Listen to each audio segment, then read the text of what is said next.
കാര്യം അതല്ലല്ലോ, നമ്മുടെ പേരൻസ് അത്രയും ഹാർഡ് വർക്ക് ചെയ്ത് ഹെൽപ്പ് ചെയ്ത് അല്ലെ ലോൺ എടുത്തിട്ടൊക്കെയാണ് നമ്മൾ പോകുന്നത്. അപ്പം കുട്ടികൾ അവിടെ സേഫാണ്, സെക്യൂറാണ്, പഠിക്കുന്നുണ്ട്. അറ്റ് ദ സെയിം ടൈം അവരെ ചെയ്യേണ്ട ഉത്തരവാദിത്തങ്ങൾ, പാർട്ട് ടൈം കാര്യങ്ങളൊക്കെ ചെയ്യുന്നു എന്ന് നമ്മളെപ്പോഴും മേക്ക് ഷുവർ ചെയ്യാറുള്ളതാണ്.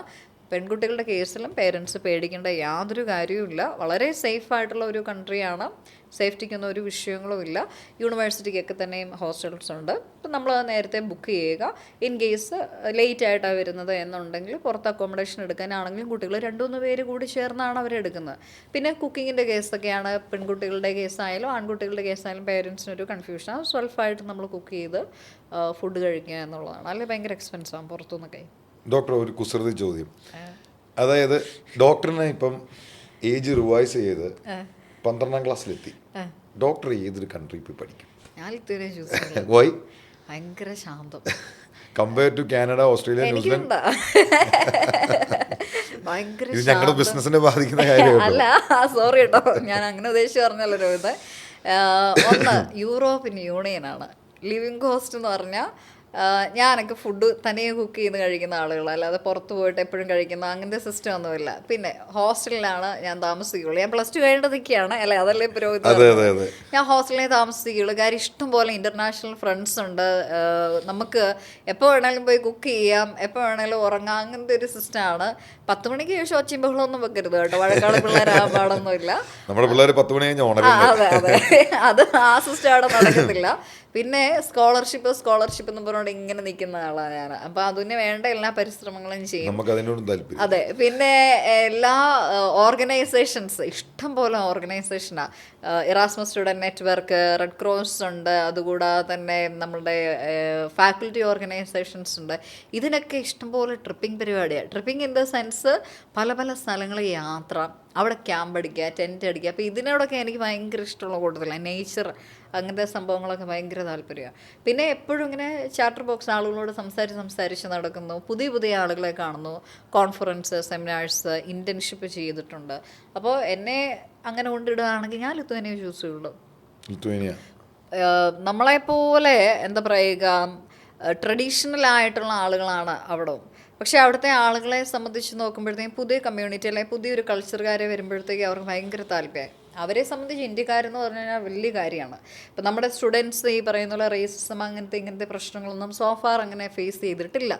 പിന്നെ ഏത് സ്ഥലത്തായാലും നമ്മളൊരു കാര്യമുണ്ട്, അതിപ്പോൾ ഇവിടെ ആയാലും ഇല്ലേ, നമ്മളൊന്ന് അങ്ങോട്ട് ഇറങ്ങുമ്പോഴത്തേക്കും നമ്മളെ മുഖത്ത് നോക്കിയിട്ട് ഇന്നിങ്ങനെ വെക്കുന്ന ആളുകൾ ഇല്ലേ. അപ്പോൾ അത് നമ്മൾ എല്ലായിടത്തും എക്സ്പെക്റ്റ് ചെയ്യണം, നമ്മളത് മൈൻഡ് ചെയ്യേണ്ട ആവശ്യമില്ല. പക്ഷെ അവിടുത്തെ ആളുകൾ വെൽക്കമിങ് ആണ്. എസ്പെഷ്യലി ഈ പ്രായമുള്ള ആളുകളൊക്കെ ഉണ്ട്. അവർക്ക് ഈ അമിതാഭ് ബച്ചൻ, രാജ് കപൂർ എന്നൊക്കെ പറഞ്ഞു കഴിഞ്ഞാൽ ഉണ്ടല്ലോ, എന്തോ ക്രേസാണോ. പണ്ട് സോവിയറ്റിൻ്റെ ആ ഒരു സമയത്ത് അവരുടെ പള്ളികളൊക്കെ അടച്ചിട്ടിട്ട് അവിടെ നമ്മുടെ ഇന്ത്യൻ സിനിമകളായിരുന്നു പ്ലേ ചെയ്തുകൊണ്ടിരുന്നത്. അതിൻ്റെ പാട്ടുകൾ എന്താ, ആജ എന്തോ അങ്ങനെ ഒരു പാട്ടില്ലേ, അങ്ങനെ ഒരു സംഭവം, അതൊക്കെ അവിടുത്തെ വല്യമ്മച്ചിമാരൊക്കെ പാടുന്നത് കേൾക്കണം. നല്ല രസമായിട്ട്, അവർക്കൊക്കെ ഭയങ്കര ക്രേസാണ്. അമിതാഭ് ബച്ചൻ കേൾക്കണ്ട, ഇഷ്ടംപോലെ എന്ത് ആരാധകരൊക്കെ ഇഷ്ടംപോലെ. Lithuania language similar to Sanskrit ആണ്.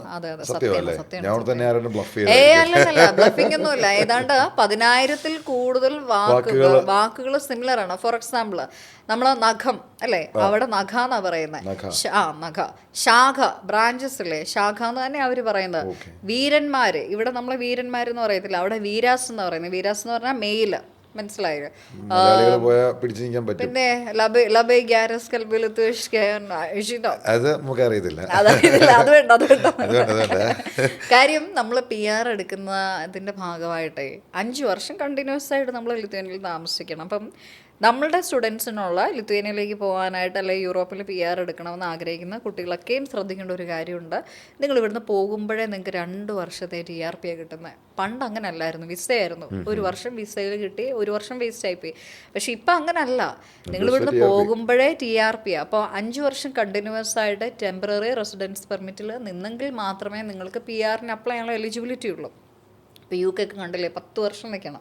നമ്മുടെ 10 ഇവിടെ വർഷം നിന്നാലും ഒന്നും കിട്ടത്തില്ല. എൻ്റെ ഫ്രണ്ടൊക്കെ ആളുകളുണ്ട് കിട്ടാത്ത. പക്ഷേ നമുക്ക് ഇവിടെ എന്ന് പറഞ്ഞാൽ 5 വർഷം മതി. അപ്പം നിങ്ങളൊരു ബാച്ചിലേഴ്സ് പഠിക്കാൻ പോവുക, അല്ലെ BSc നഴ്സിങ്, അതല്ല ഓഡൻറ്റോളജി, എന്ത് പ്രോഗ്രാം വേണമല്ലോ ആയിക്കോട്ടെ, ലോജിസ്റ്റിക്സ് അല്ലെ MBA പ്രോഗ്രാം എന്ത് വേണമല്ലോ ആയിക്കോട്ടെ, നിങ്ങൾ പഠിക്കുന്ന ആ ഒരു സമയം ഇവിടുന്ന് പോകുമ്പോൾ 2 വർഷത്തെ TRP കിട്ടും.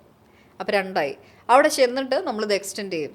അപ്പം നിങ്ങളുടെ കോഴ്സ് തീരുന്നവരെ 4 വർഷത്തെ പ്രോഗ്രാം. നമ്മുടെ ഈ ലിത്വാനിയയില് സ്റ്റേ ബാക്ക് ഓപ്ഷൻസ് എങ്ങനെയാണ്? അതാണ് 4 വർഷത്തെ TRP കിട്ടി. ഇത് കഴിഞ്ഞിട്ട് 1 ഇയർ സ്റ്റേ ബായ്ക്കാം. മനസ്സിലായോ? അപ്പോൾ എത്ര വർഷമായി? 5. ഈ 5 വർഷം ആയി കഴിയുമ്പോഴത്തേക്ക് എന്തിന് അപ്ലൈ ചെയ്യാം? PR-ന് അപ്ലൈ ചെയ്യാം. ആകെയുള്ള ഒറ്റ കണ്ടീഷൻ എന്ന് പറയുന്നത് നിങ്ങൾ ആ കോൺസ്റ്റിറ്റ്യൂഷൻ എക്സാമും ലാംഗ്വേജും പാസ്സാവണം. ഈ 5 വർഷത്തിൽ തന്നെ നമുക്ക് ലാംഗ്വേജ് പഠിക്കാം. 100%. ഇൻസ്റ്റിറ്റ്യൂഷൻസ് കൊടുക്കുന്നുണ്ട്. മനസ്സിലായില്ലേ? അപ്പൊ പഠിക്കേണ്ട ഉത്തരവാദിത്തം ആരുടെയാണ്? അത് ഈ പറയുന്ന പോലെ ഞാനൊക്കെ പഠിച്ച എങ്ങനെയാന്ന് പറഞ്ഞാൽ, വൺസ് ഒക്കെ ഞാൻ പറഞ്ഞ പോലെ നമ്മൾ എപ്പോഴും ഇൻ്റഗ്രേഷൻ ചെയ്യുമായിരുന്നു ലോക്കൽ ആളുകളുമായിട്ട്. അല്ലാതെ നമ്മൾ തന്നെ ഇന്ത്യക്കാരാണ്, മലയാളികളുടെ കൂടെ മാത്രമേ കമ്പനിയുള്ളൂ, അങ്ങനെ നിൽക്കാൻ പോയാൽ ഗ്രോ ചെയ്യില്ല. യൂറോപ്യൻ യൂണിയനിൽ നമ്മളെപ്പോഴും ലോക്കലി ഉള്ള ആളുകളായിട്ട് ഇൻ്റഗ്രേറ്റ് ചെയ്യുക. അവരുടെ മ്യൂസിക്കിന് പോവുക, കൺസേർട്സിന് പോവുക, അവരുടെ അവരുടെ ഫുഡ് അഡാപ്റ്റ് ചെയ്യുക. അങ്ങനെയൊക്കെ നമ്മൾ കുറേ കാര്യങ്ങൾ പഠിക്കും. സോ അങ്ങനെയാണ് ഞാനൊക്കെ ലാംഗ്വേജ് പഠിച്ചത്.